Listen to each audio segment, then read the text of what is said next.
So I'm Leandro Aolita from the Quantum Research Center at the Technology Innovation Institute in Abu Dhabi, as they were announcing.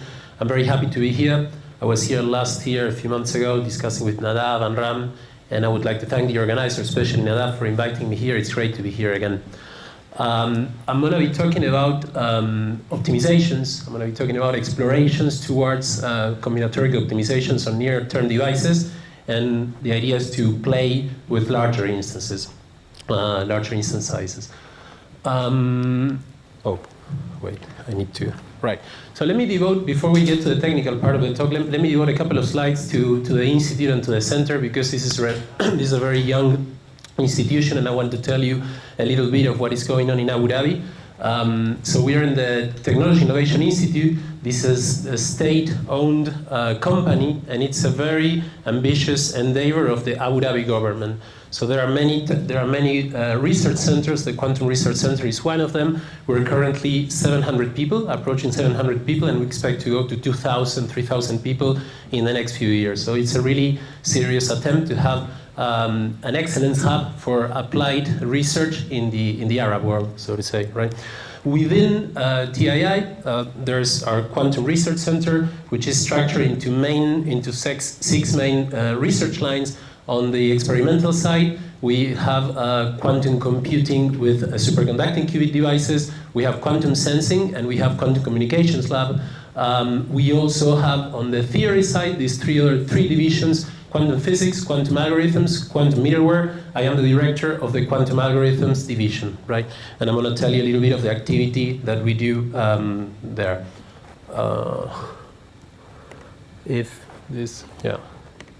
Right, great.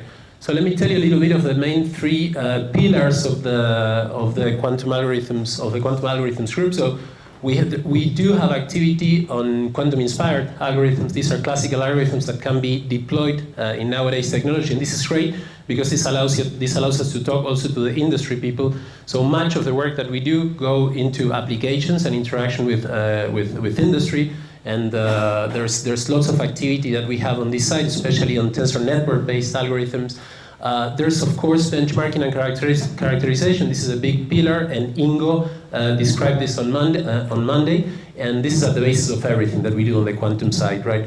There is, of course, the main, if you want to, or the largest line here, which is really exploiting quantum-enhanced algorithms. And we have activity that goes from the NISQ kind of era that we're talking about today until fully fledged fault-tolerant quantum computers. And we do lots of work on this so-called early fault-tolerant era, where you really take like an algorithm and try to simplify it and make it more amenable towards near-term implementations while still retaining quantum speedups, right? There's lots of work that we do in that direction. And in fact, tomorrow we will have another talk by Giancarlo Camillo. Tomorrow, the last talk of the event, where he will be talking about quantum algorithms for linear algebra, in particular for metropolis sampling and Markov chain Monte Carlo.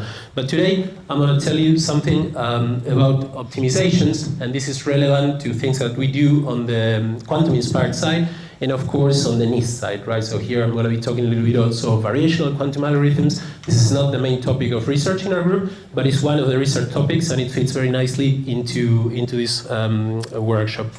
So essentially, as we know, so we have quantum optimizations, right? Optimization problems, combinatorial optimizations.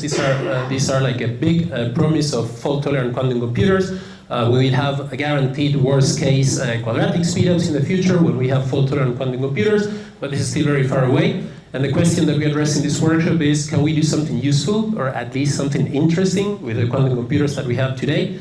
And this is what I'm going to talk about, right? So the idea of the talk, the plan for the talk, is to explore non-standard quantum encodings, right? With the aim of reducing experimental overhead. And I'm gonna talk specifically of two works that we have in preparation. One on qubit efficient optimizers using non-commuting observables. This is work in collaboration with a group of Anima and Ankumar in Caltech, and also the team at TII. There's Gian Camilo is part of the team here, and also a second talk where I'll be talking mostly on constraint optimization problems, right? So in the first part, I will focus on unconstrained optimization problems, and in the second one, I'll try to say something about constraint optimization problems. In particular, the so-called quantum big N problem, which I will define if I have time. So let me walk you through very quickly the notation of the first part of the talk. So this is the max cut problem. So we all kind of know about it. There's a graph and there are edges, and you want to maximize the number of cuts through these edges. There's also the weighted max cut version where these edges have weights, real, positive and negative weights. And the usual encoding, the native quantum encoding for this problem is to map it to an Ising Hamiltonian, right? And we encode the solution to the problem in the ground state of this Hamiltonian, right? And essentially what we're doing is, if we look at the binary strings in the original problem, so now each, the eigenstate of the Pauli Z matrix of qubit I gives you the value of the binary string, right? That's the usual encoding. And last year there was this paper published by the group of Anima in Caltech that drew our attention. So essentially there what they propose is a multi-basis encoding. So now we have again the same graph here, but now what we're doing is we're encoding binary variables into the expectation values of the different Pauli matrices of a single qubit. So for instance, we have now a binary variable that is encoded as the expectation value of Z of qubit 1, and another variable which is encoded as the expectation value of X of the same qubit, right? You need to modify the cost function, right? Now you're not solving for the ground state of a Hamiltonian. You need to kind of come up with a non-linear cost function, and essentially the idea here is to use some VQE approach to optimize for this non-linear cost function.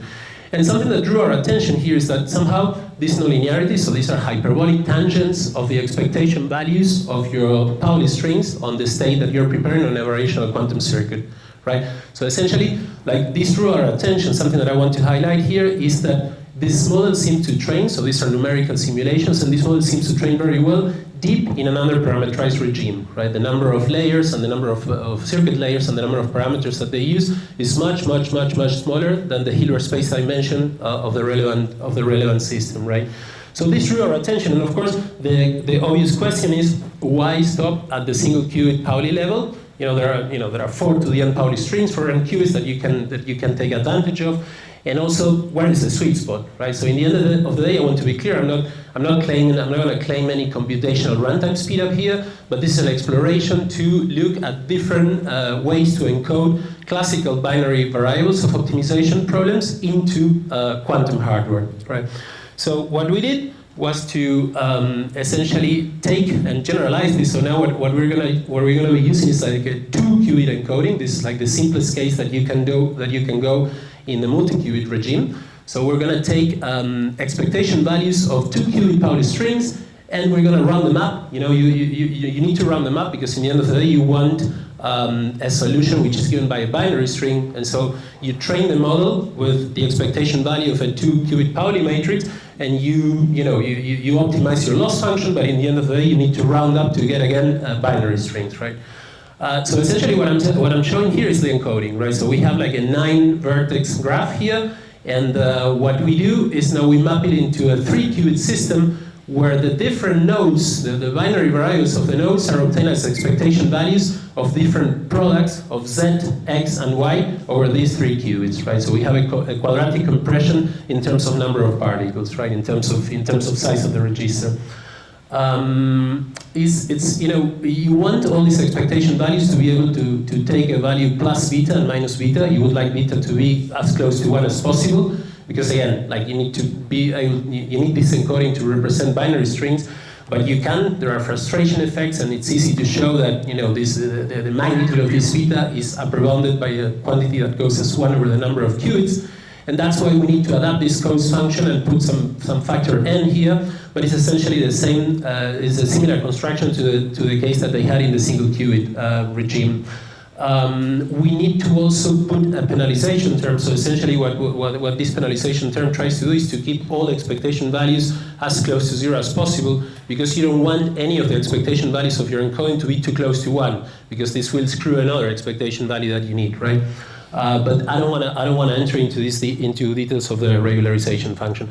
But the interesting thing is that it can be trained, and it trains very well. So these are numerical simulations. So here you can see, like, I'm talking about VQE. I don't have time to, this has been discussed already, the VQE architecture here. So I'm jumping straight to some results. These are numerical simulation for verts or graphs of 100 vertices. And essentially what I'm comparing here is like, a VQE with the usual encoding where you need 100 qubits. Then you use VQE with, the single qubit multibasis encoded that they studied last year. So for there you need 50 qubits, and then you do this quadratic compression where you can do it with 9 qubits, right? And you pay a little price in terms of number of layers. This increases a little bit, but it's still within reach of kind of NISQ devices, right? So this is something interesting that is interesting to me.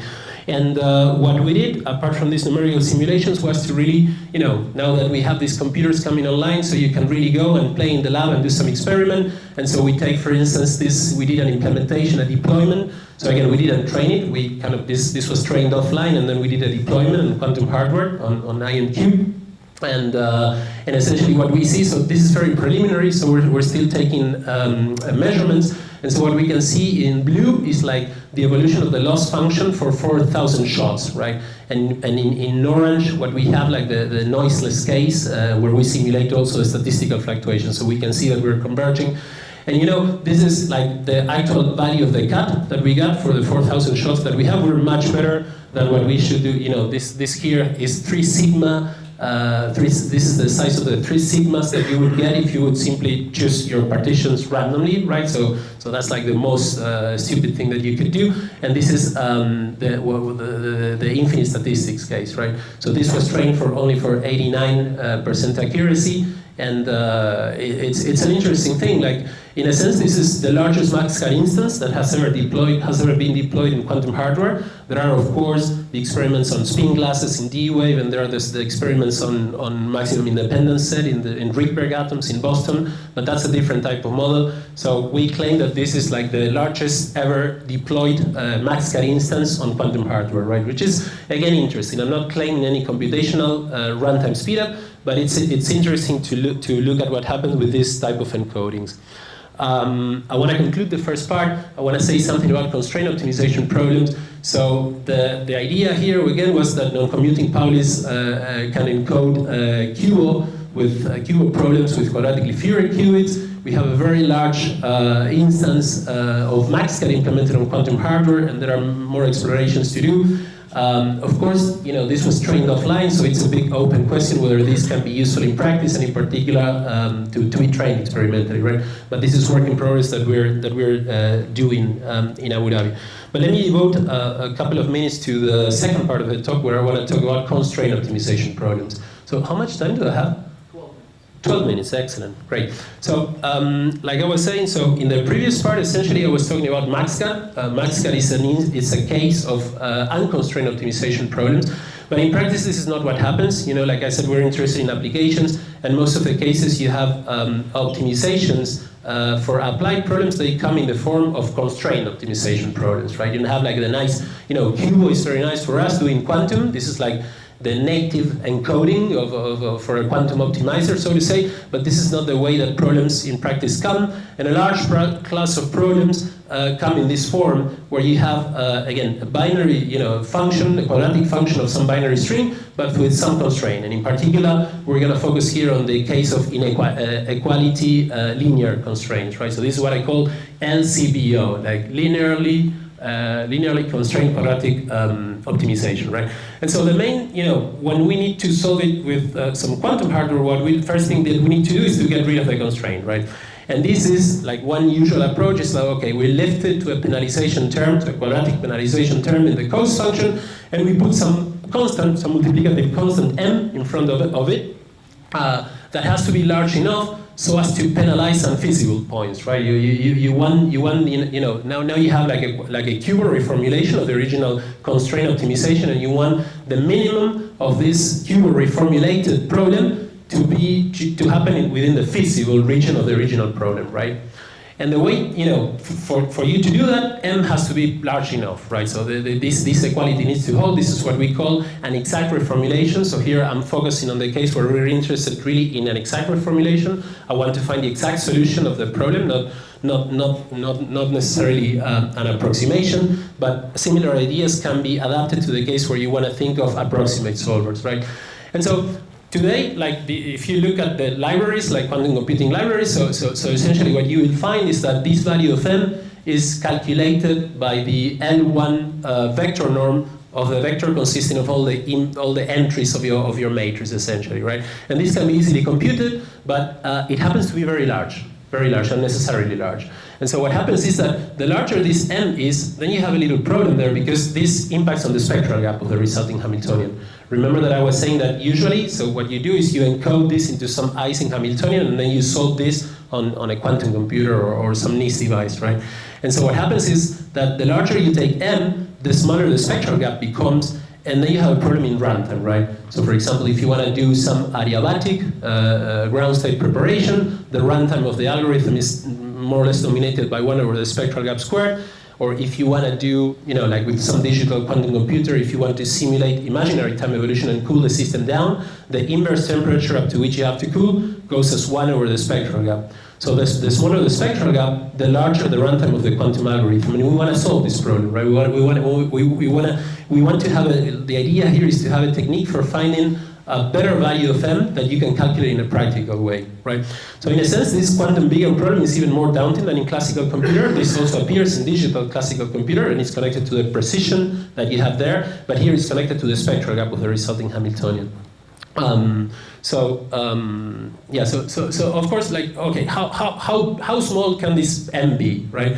So essentially, there's an optimal M, there's a minimum, there's a minimum value that you can take of M such that this is still an exact reformulation. It's given by this expression. So this X star is actually the solution of the original constraint optimization problem, and X here is an infeasible point, and you need to maximize this quantity. And this, like I said, is the minimum that you can take M such that you still have an exact reformulation. And here I try to provide some pictorial intuition of what is going on. So this is like the simplest case, like a two bits. And here these green ones are the feasible region, the red ones are the unfeasible region, right? And the solution to the constraint optimization problem would be this one. And essentially, this is kind of like a representation of the penalization there that we need to add there.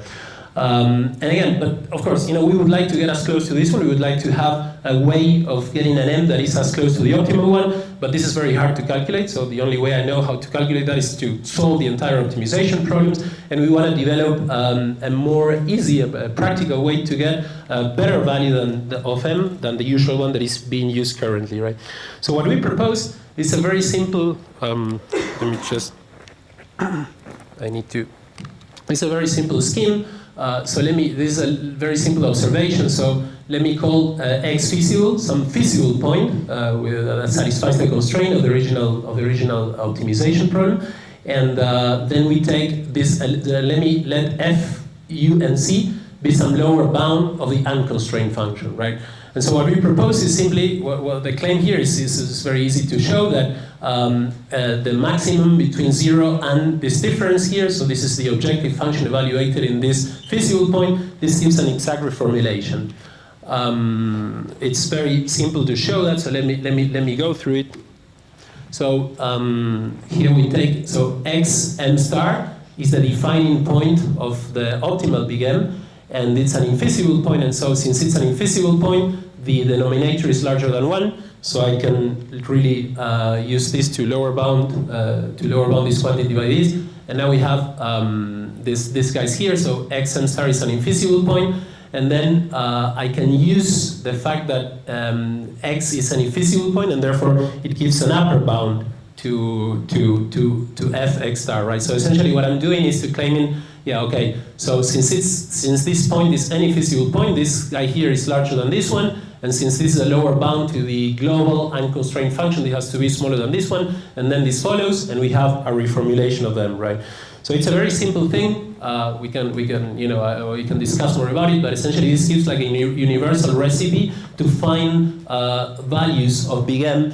And what we do is to look at a particular proposal where we do some heuristical thing here. So essentially because you will tell me, okay, well, but you need to find some feasible point, right? And you need to find the lower bound to the unconstrained problem. So give me some concrete recipe to do that, and this is one possible recipe, right? This is some heuristic approach that we propose here. So to get the feasible point, so what you need, all this recipe needs is to find any feasible point, and something that you can do is to run a classical solver until a feasible point is found. So there's a vast libraries of classical solvers that allow you to do that. In the worst case, finding a feasible point can be very hard, but in practice this works very well. This is what we're observing. And as for the lower bound, we use the semi-definite program relaxation, right, which is a very well-known technique that gives you lower bounds to the global unconstrained function, right? And once you have these two things, then you put this together into your B again, and now this is the QUBO reformulation that you use for your quantum solver, actually. Right, so this is a heuristic recipe, and let me show you some numerical results. So, I'm not solving any problem quantumly here. I'm giving you a heuristic classical algorithm to obtain better reformulations into QUBO of constraint optimization problems. So we have done some tests for different type of combinatoric optimizations, constraint combinatoric optimizations. But since we don't have time, let me show you like one of the nicest results that we have. So if you do it for Markowitz portfolio optimization, in Markowitz portfolio optimization, essentially you have like a single constraint which tells you how much budget that you want to spend there. And you can compare the scaling. So this is like, baby Markowitz portfolio optimization that is encoded into a number of qubits that goes from 6 to 24. So you can see in orange the scaling of the usual choice that is being done today for these values of M, and you can see in blue our choice, right? So you see a difference of orders of magnitude when we get to 24, and there seems to be a trend there. So we hope that as the number of qubits increases, this difference becomes even bigger, right? And then what happens to the spectral gap, right? So here what I'm showing you is like, okay, I give you like a recipe for like an easy recipe to find values of this big M, and now I'm showing you that it does perform much better than the previous thing that is available in the literature. But how does this impact on the spectral gap? And so what we see is really like a large enhancement of the spectral gap, right? So here we can see the ratio between the spectral gap that we obtain with our reformulation with respect to the spectral gap for the same instances that you would obtain with a usual reformulation. So we're talking of a different factors of close to 1,000 in the spectral gap, right? So of course, since we're playing with IonQ, the next question is, okay, can we do something experimentally with it? And in IonQ, one thing could be, to trotterize the adiabatic the adiabatic algorithm, for instance, and then we play with a different, we implement the adiabatic algorithm for the different reformulations. But this is not possible to do in IonQ because you can do like very short depth quantum circuits. And so what we did here is like, okay, we do a trotterization for a fixed time. We do a trotterization of this adiabatic algorithm. And now I'm not looking, the runtime is fixed. In the previous slide, I was talking about differences in spectral gap. And here I'm saying like, okay, I wanna fix the runtime. I wanna look at how the quantum optimizer performs for a fixed runtime, right? And there, one natural thing to look at is like the probability of arriving at the right solution. So in blue here, so this is like a baby portfolio optimization with 6 qubits, and essentially in blue, what you have is like a simulated, like classically simulated performance of what you would do. What's the state after you trotterize this evolution?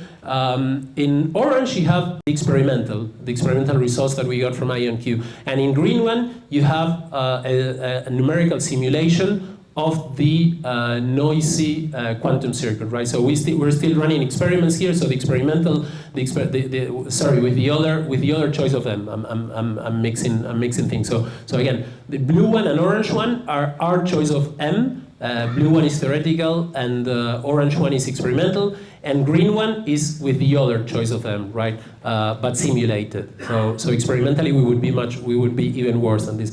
But if you compare already like the performance of the experiment for our reformulation with respect to the performance of the theoretical prediction with the other the previous choice of them, then you see an improvement of 7.5x, right? Which is interesting for the NISQ era. So with this, I want to conclude. So essentially, what I showed was what we kind of consider here is like a conceptualization of the big M problem in quantum hardware, and I think this is even more daunting than in the classical case, because this impacts the spectral gap of the resulting Hamiltonian, right? And with our choice, this is a simple, with our recipe for big M, which is based on STP relaxations, you get an orders of magnitude improvement. And this results, in a much better spectral properties of the Hamiltonian to input into the QUBO solver.